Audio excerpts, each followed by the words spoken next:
Welcome to Press Watch. I'm your host, Lindy Boatman. Press Watch is a production of the Mass Communications Department at Oklahoma City University.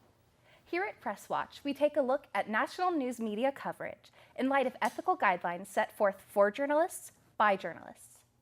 Today, we will be looking at sports reporting. Should it be considered journalism? If so, do current sports reporters follow the professional ethical guidelines from the Society of Professional Journalists and from the Radio, Television, Digital News Association? Or does that not matter? With us today to talk about sports reporting, we have Ben Allen, Morning Edition host and reporter for KOSU Radio, and we have Corbin Hostler, the sports writer for the Norman Transcript and an OCU alumnus. Thank you both for being here. Thanks for having me. And as you both are probably well aware, there has been a lot of coverage over the Sports Illustrated story concerning Oklahoma State University's football team. In it, they allege former players of breaking NCAA rules. We have a clip from News 9 that summarizes that story.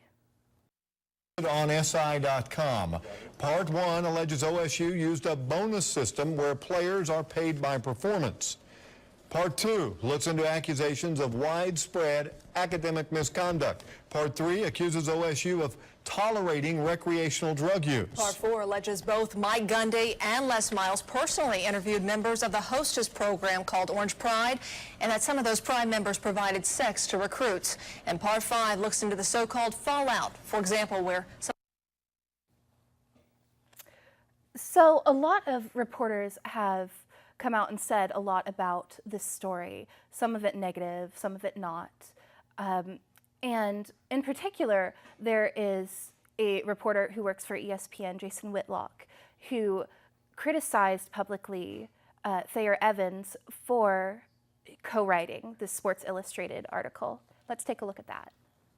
I am completely and utterly flabbergasted that a legitimate news outlet would allow Thayer Evans to be involved in some type of investigative piece on college football that tears down a program, and particularly one that tears down Oklahoma State, when it is no secret what a huge, enormous, gigantic Oklahoma homer Thayer Evans is.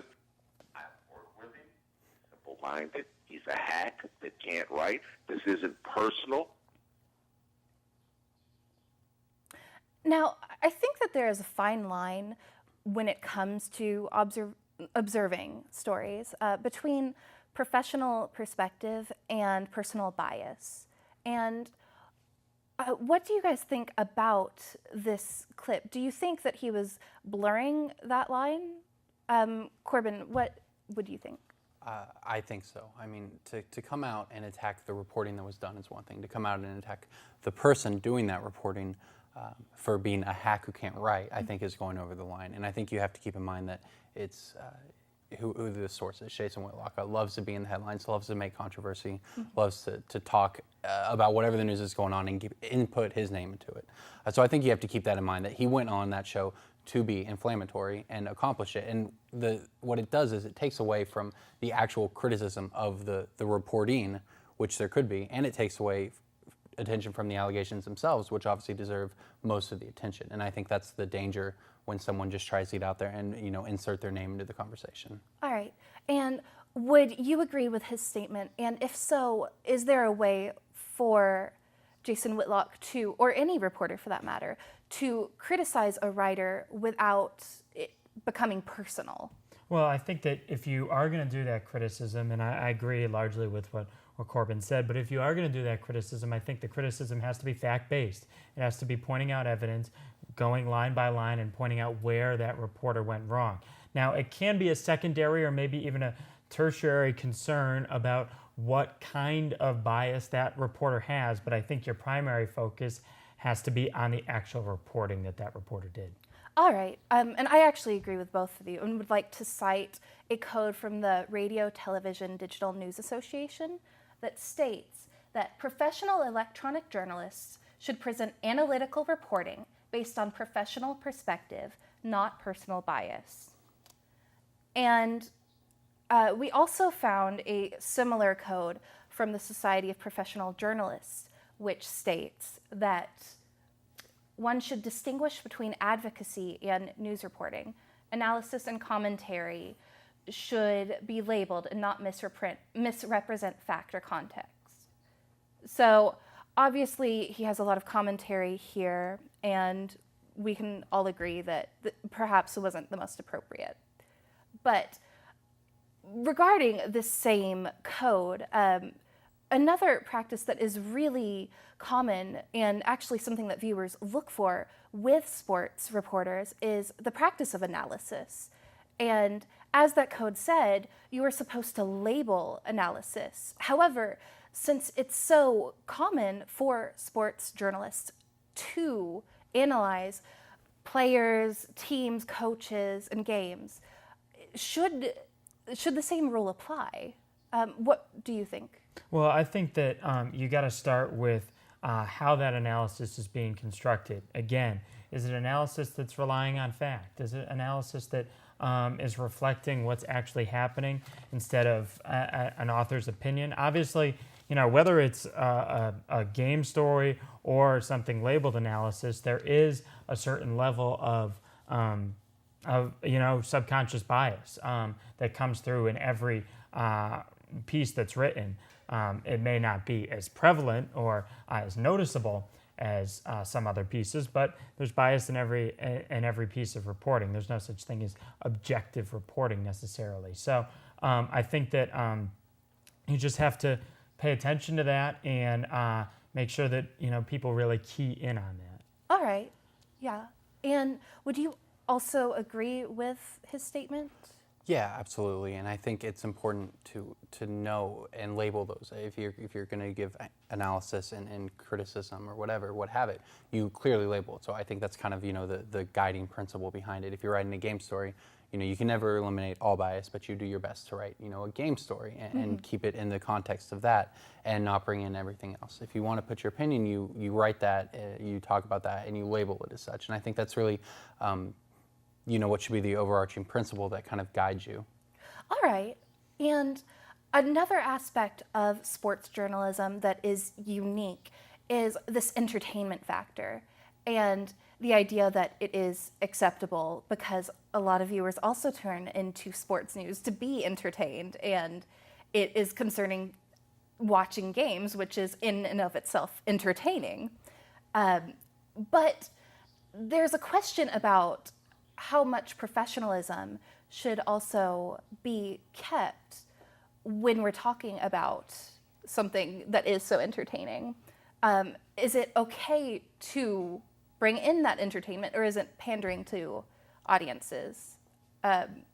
What are your thoughts on? Well, I think that you have to start with how are you using that entertainment to further the story or to get people's attention? Are you using it on a story that is a serious story? If you are, you're doing everyone a disservice. Are you using it on something that may actually be boring? If you weren't injecting some commentary, injecting some humor, injecting, you know, whatever you can come up with, then you've got to use it.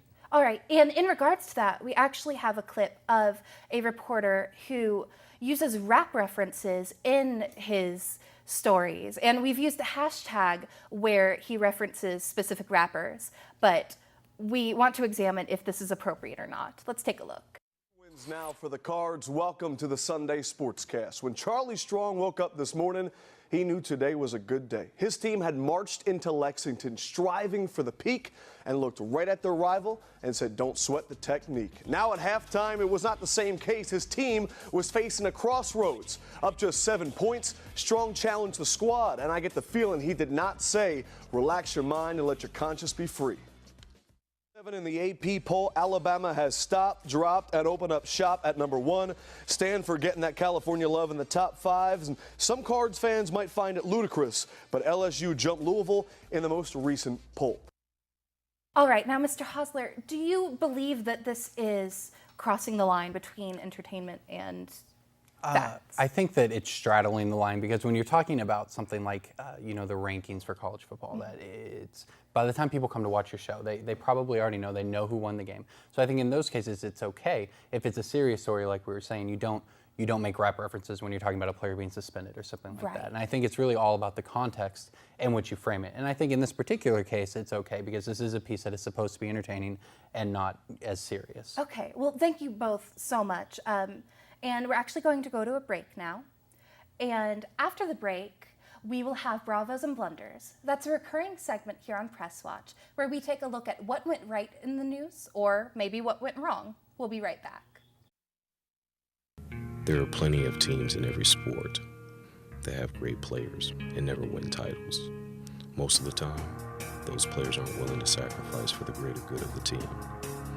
One thing I believe to the fullest is that if you think and achieve as a team, the individual accolades will take care of themselves. Talent wins games, but teamwork and intelligence wins championships.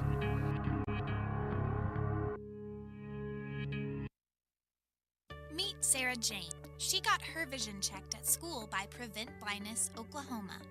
Prevent Blindness Oklahoma provides free vision screenings to children in all 77 counties in the state. Without this free screening, Sarah Jane's parents wouldn't know about her congenital cataracts. Because of Prevent Blindness Oklahoma and their screening, Sarah Jane will be seeing clear for years to come. Preserving sight, preventing blindness, making every child's vision count. Welcome back to Press Watch. I'm your host, Lindy Boatman.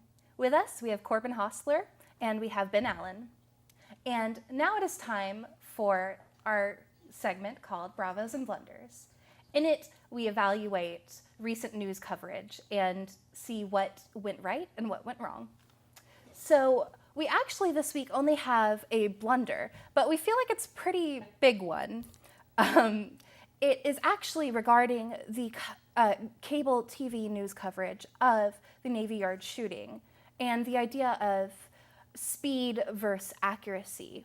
And we pulled a clip from Jon Stewart's The Daily Show. In it, he's compiled a group of sound bites that regard the story and the inaccuracy of the reporting. Let's take a look. If there were as many as 3 shooters, that would change this situation dramatically. Right now, NBC News has the report of just one shooter. There were earlier reports about multiple shooters. There has been a name that's been reported, but we're told that the name that's out there is incorrect. By the end of the rampage, Alexis had a shotgun, he had a handgun, he had an AR-15. There were initial reports from authorities that the shooter in this case used an AR-15. That apparently now is not true. Again, we're just speculating here, but this is experience speculation. Oh, yes, it is. You know, I'm an old hand when it comes to speculation. Been doing it since you were a gleam in your pappy's eyes. So what do you two think about this and the idea of accuracy versus speed? Well, I think that part of it, and Jon Stewart does hit on it, and he hits on it humorously, as Jon Stewart likes to do and is very good at doing. But I think part of it is more than the media. It's not just the media that is causing this problem. It's the public that is demanding answers as quickly and facts as quickly as they can.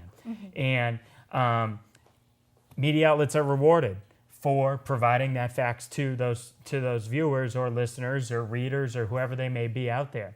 So there has to be some type of shared responsibility. It's not just the media, it's not just the public, but there's a little bit of pressure on both sides that is causing inaccuracy. Yeah, I mean, it's the nature of the beast, I guess, the 24/7 news cycle. You know, they're on air, they have very limited reports, they have to fill the time. So they take whatever they can get, and they have to put it out there. And, you know, I think it's unfortunate that that's kind of the way it is, but that is the way it is. And, you know, as long as you strive for accuracy, I think that's all you can do, and do your best to put your best foot forward in terms of that. Right, I would definitely agree. Well, thank you both so much for being here today. Really appreciate it. And unfortunately, that's all the time we have for today. Press Watch is a production of the Mass Communications Department at Oklahoma City University. We'll see you next time on Press Watch.